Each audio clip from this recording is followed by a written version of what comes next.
In this video, I won't be focusing on the how the classes and objects are coded or created. I will be focusing on the why. Why do we use certain techniques or keywords or commands? Okay, so firstly, let's just look at basic inheritance. Say we have a person class, and we want to it has some functionality which all people have, but then we have some people that maybe have some special skills, like maybe we have some uh, a nerd who has a method called fix PC.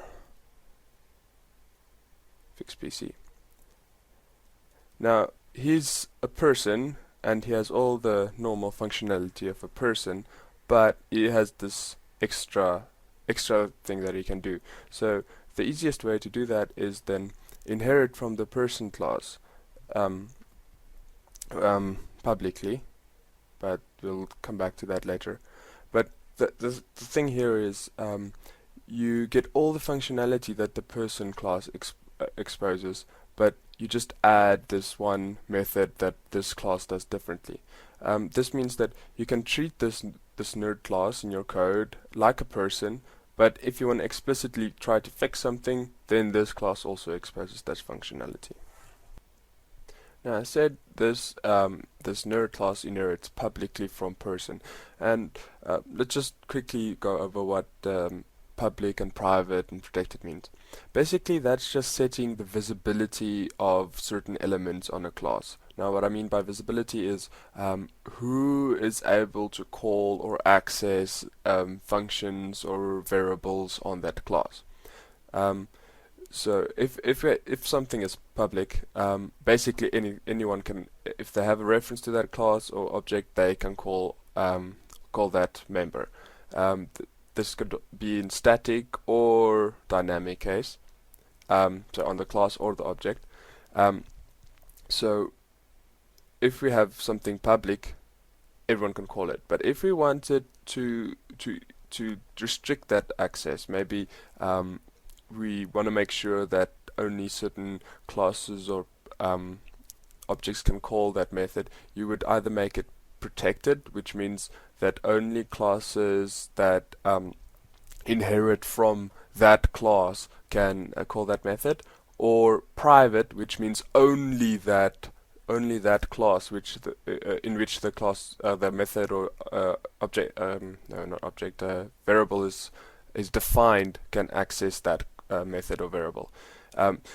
That's important later on to ensure that you create encapsulation boundaries between classes so that one class doesn't assume too much about another class, which makes maintenance of those classes much easier, because you say this is a function, that's the way it looks, don't assume anything about it, but it will return you the correct result.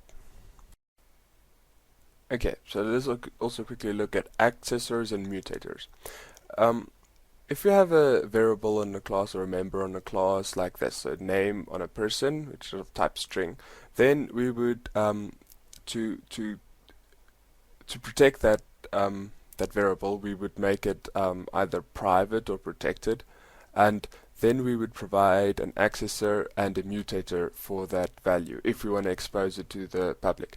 So an accessor is basically just a function that gets the value that is in that private or protected variable, or it could be public, but that doesn't really make sense. So it could be something called getName, and it will just return the value of that variable. A mutator is something that changes a value on a class or object. So most likely you would call it something like setName, and it would take a new parameter of the name, or something to do on the name, or change it in some way. Basically, if the function's intent is to just change that member, that is basically a mutator. Okay, let's quickly look at where you would use virtual and pure virtual methods. So say we have a a class called a person again. A method that most people would have is maybe greet. Okay, and that just prints out some greeting. So most of the time you could do just say print hello or something for that. Let's see out something like this. But is that really true in all cases? I mean, if this person is Russian, he would not say hello necessarily. So if we have a Russian class, you would want to have a different greeting. So it would want to override this greeting. So we would declare this greeting virtual, which means that if this this Russian class is a derivative of person, it would be able to override the greeting method with its own greeting method, which maybe says до свидания or something.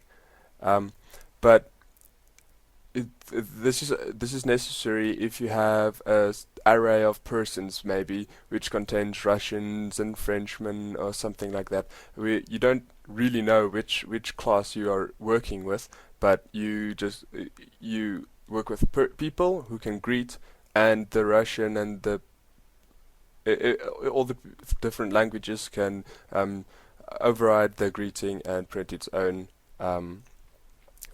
greeting.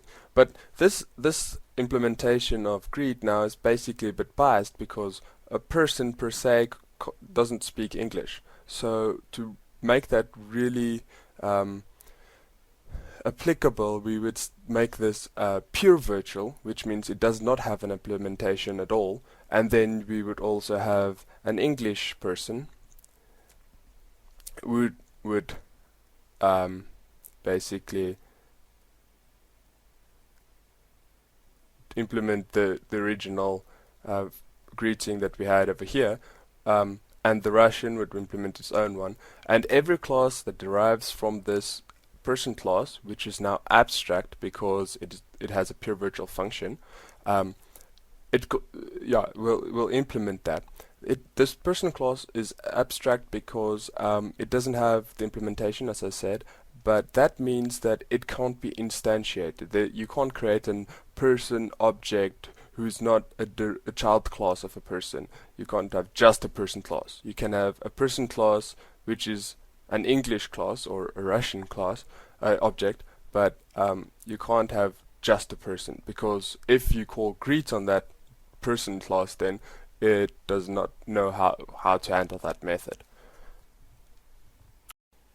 Okay, I hope you get a better understanding of how the classes interact in inheritance and the visibility and so forth. Please subscribe to the YouTube channel for further videos, and feel free to ask questions in more specific detail about the stuff that I went over too fast or something, and or if you want me to give some code, something like that. Anyway, see you next week.